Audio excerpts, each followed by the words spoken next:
ایک چھوٹے سے گاؤں میں ایک بزرگ عالم حضرت حسن رہتے تھے۔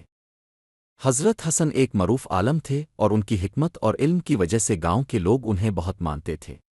حضرت حسن کے پاس ایک خوبصورت باغ تھا جس میں مختلف قسم کے پھول اور پھل اگتے تھے۔ ان کے باغ کا یہ حال تھا کہ لوگ دور دور سے اس کی خوبصورتی دیکھنے آتے تھے۔ حضرت حسن خود بھی اپنی زندگی میں بہت سادہ اور قناعت پسند تھے، اور ان کی قناعت کا راز ان کی خوشی میں چھپا ہوا تھا۔ یک دن ایک تاجر جو دولت مند تھا حضرت حسن کے پاس آیا اور کہا، حضرت میں نے سنا ہے کہ آپ کے باغ میں سب سے خوبصورت پھول اگتے ہیں۔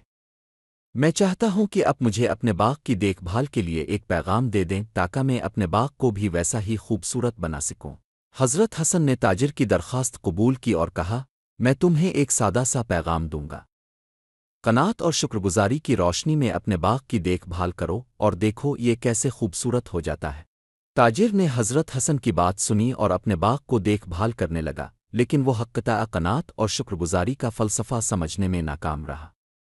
اس کے بجائے اس نے باغ میں اور زیادہ پودے لگائے، خوبصورتی کی تلاش میں مختلف نئے رنگوں اور خوشبوؤں کا تجربہ کیا۔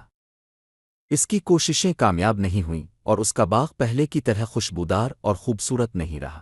دوسری طرف حضرت حسن نے اپنے باغ کی سادگی اور قناعت کی روشنی میں رکھ کر اسے خوبصورتی سے بھر دیا تھا۔ ان کا باغ ہر موسم میں رنگین اور دلکش رہا اور لوگ اس کی خوبصورتی کی تعریف کرتے تھے۔